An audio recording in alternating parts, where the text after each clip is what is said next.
کسی بھی عمل میں برکت اچھی نیت سے ہوتی ہے. اگر کوئی روزہ اس لیے رکھ رہا ہے، جیسے بہت سارے فائدے گنائے جاتے ہیں نا، روزہ رکھنے سے کینسر نہیں ہوتا، روزہ رکھنے سے جسم کے فاسد مادے ختم ہو جاتے ہیں، نکل جاتے ہیں، ڈاکٹرز بھی مشورہ دیتے ہیں مہینے میں ایک مرتبہ، ہفتے میں ایک مرتبہ باڈی کو فری چھوڑنا چاہیے. تو یہ تو جسمانی فائدے تو رکھے گئے ہیں، لیکن اگر تم روزہ اس نیت سے رکھ رہے ہو کہ میری باڈی صحیح ہوتی رہے، تو گویا کہ تم تو اپنی دنیاوی غرض سے روزہ رکھ رہے تھے. یہ فائدے تو ملنا ہی ملنا ہے، یہ فائدے یوں بھی ملیں گے اللہ تعالیٰ کی طرف سے آپ کو، لیکن نیت وہ نہیں. روزہ رکھنے کی نیت یہ ہو کہ میرا رب مجھ سے راضی ہو جائے اور مجھے رب تبارک و تعالیٰ کا خوف اور تقوی حاصل ہو جائے. نیت میں برکت ہے، اور جن کاموں کو آپ اچھی نیت سے کریں گے اسی طرح ان کاموں میں اثر بھی پیدا ہوگا. روزہ رکھنے سے پہلے آج نیت یہی کریں کہ مولا تعالیٰ یہ روزہ میرے تمام برے اعمال کے لیے کفارہ ہو جائے، یہ ڈھال بن جائے. جانتے ہیں آپ اپنے نفس امارہ کو روکنے کا سب سے بہترین آلہ بھوک ہے. بھوک، جتنا آدمی بھوک کے ذریعے سے اپنے نفس کو مار سکتا ہے دوسری کوئی چیز نہیں. آپ دیکھیں اس رمضان المبارک میں بہت ساری حلال چیزیں آپ کو حرام کر دی گئی ہیں، یعنی سحری سے لے کر افطاری تک. میں یہ نہیں کہہ رہا کہ شراب پینا حرام ہے، نشہ کرنا حرام ہے، وہ تو پوری زندگی بھر حرام ہے. لیکن آپ کو چاول روٹی تو حلال ہے نا، سبزے سیب پھل فروٹ تو حلال ہے، لیکن یہ حلال چیزیں بھی اللہ نے آپ پر حرام رکھی ہیں، روزے کے عالم میں نہیں کھا سکتے.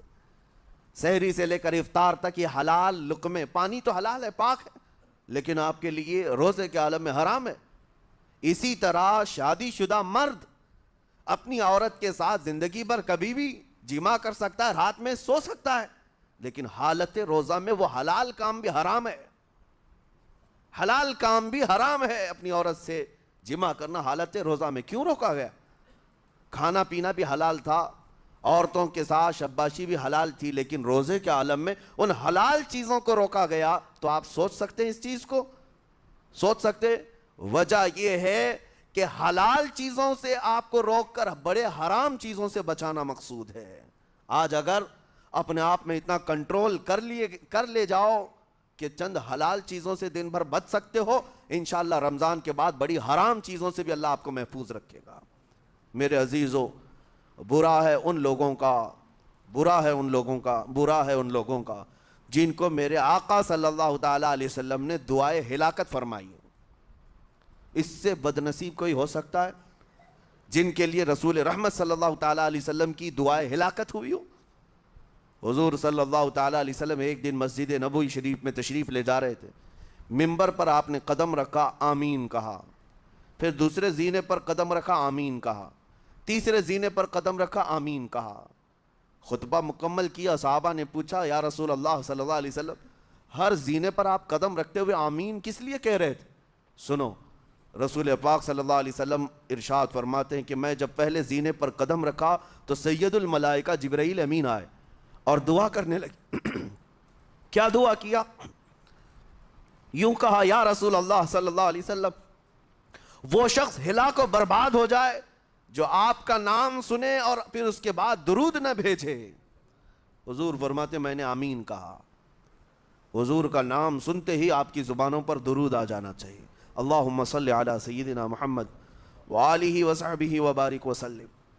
میرے آقا فرماتے ہیں دوسرے زینے پر قدم رکھا تو جبرائیل امین نے یوں کہا، یا رسول اللہ صلی اللہ علیہ وسلم، وہ شخص ہلاک و برباد ہو جائے جو زندگی میں اپنے ماں اور باپ میں سے کسی ایک کے بڑھاپے کو پایا اور ان کی خدمت کر کے جنت نہیں حاصل کر سکا بلکہ ان کو ایسے ہی چھوڑے رکھا، ایسا شخص برباد ہو جائے. حضور فرماتے میں نے آمین کہا. پھر جبرائیل امین نے کہا تیسرے زینے پر قدم رکھتے ہی. میرے آقا فرماتے ہیں جبرائیل نے یوں دعا کی کہ اے اللہ کے رسول، وہ شخص ہلاک و برباد ہو جائے جو رمضان کا مہینہ پایا لیکن اس کا ادب نہیں کر سکا، اس کا احترام نہیں کر سکا. حضور فرماتے ہیں میں نے اس پر بھی آمین کہا. جس کی ہلاکت کے لیے جبرائیل امین دعا کر رہے ہوں اور اس دعا پر سید الانبیاء آمین کہہ رہے ہوں، ایسے شخص کی بربادی کا کیا انجام ہو سکتا ہے؟ وہ کتنا بد نصیب ہوگا. اسی لیے میرے عزیزوں، مسلمانوں میں یہ رواج ہی نہیں ہونا چاہیے کہ اٹھ کر کے پوچھتے رہیں روزہ ہے کہ نہیں ہے، روزہ ہے کہ نہیں ہے۔ مسلمان ہے تو روزہ ہے، اور یہ کوئی آپشنلی عبادت نہیں ہے کہ 4 رکھ لیا 2 نہیں رکھا، آپشنلی نہیں، یہ فرض عین ہے۔ ایک روزے کو چھوڑنے کا گناہ فرمایا گیا 600 سال تک اسے دوزخ میں رکھا جائے گا، 600 سال تک۔ یہ معمولی چیز نہیں ہے۔ اور جن کے پچھلے روزے قضا ہو چکے ہیں معاف نہیں ہوں گے، تھپڑ مار لیں گال پہ، توبہ توبہ کر لیں، معاف نہیں ہوں گے۔ توبہ تو کرنے کے ساتھ ساتھ قضا بھی کرنا ہوگا، جب موقع ملے سال بھر میں اپنے چھوٹے ہوئے روزوں کو واپس کرنا ہے۔ اس کی اہمیت میں آپ کو بتا دوں، ایک روزہ اگر جان بوجھ کر کے کسی نے توڑا یا چھوڑا تو جانتے ہیں اس کا کفارہ کیا ہے؟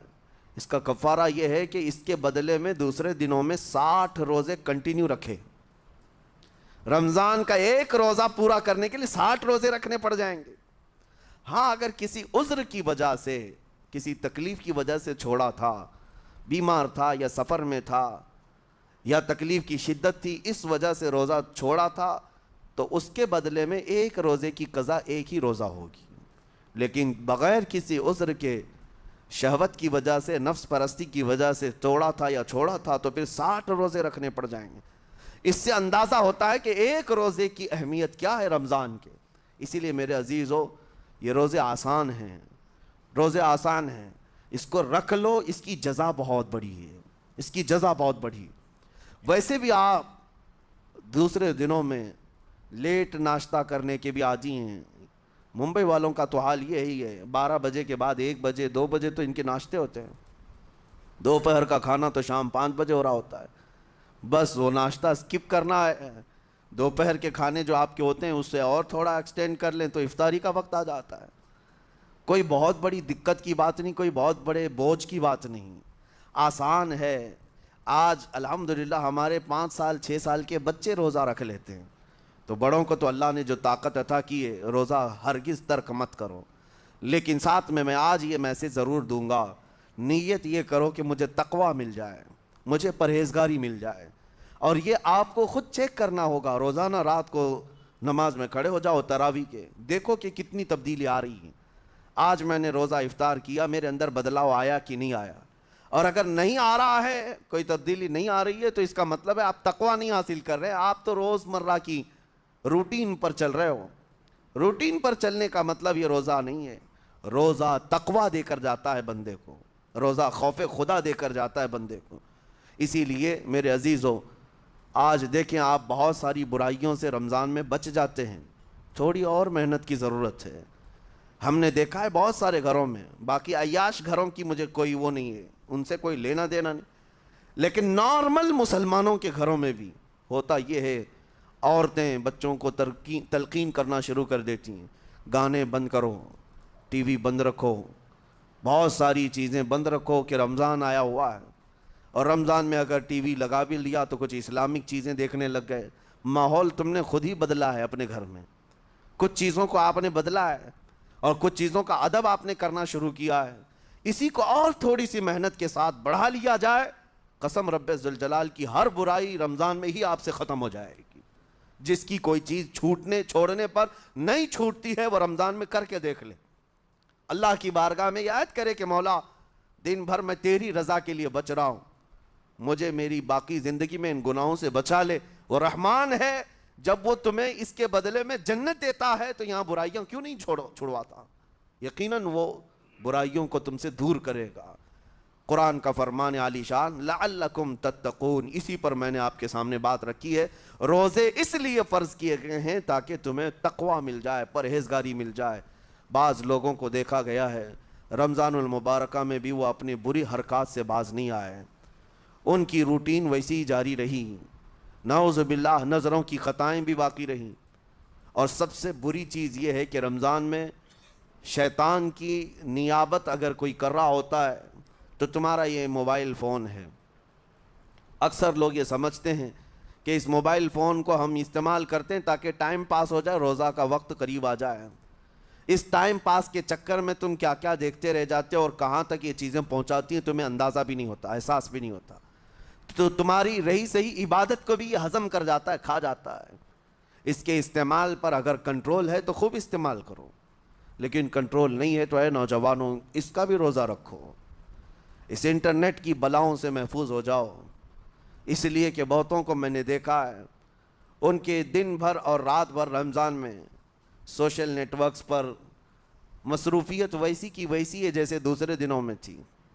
وہ رات بھر چیٹنگ میں بھی مصروف ہیں، ایک دوسرے کو ادھر ادھر بھیجنے میں بھی مصروف ہیں، ساری چیزیں جوں کی توں چل رہی ہیں۔ تو تمہارے موبائل نے تمہیں تقوی سے بہت دور رکھا ہے، تمہیں رب تعالیٰ کے قریب ہونے نہیں دیتا۔ اپنے آپ کو بدل لو۔